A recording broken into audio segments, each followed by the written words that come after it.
وانت بتاخد الخطوه بتاعت ان انا هقدم سبيشاليتي كوفي، وخاصه ان انت ما كانش في حد قبلك متخصص سبيشاليتي كوفي في المنصوره، يعني بصيت للموضوع ازاي؟ يعني ال ال الثقافه بتاعت العميل.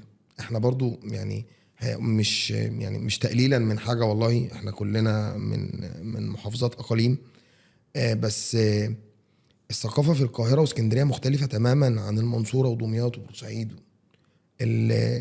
ايه الصعوبات اللي قابلتك في القصه دي؟ عشان القصه دي اكيد فيها جاب، يعني فيها حاجات كتير هنتكلم فيها يعني. مش حابب صعوبات. اسمعها منك بصراحه. هي ده حاجات كتيرة جدا يعني.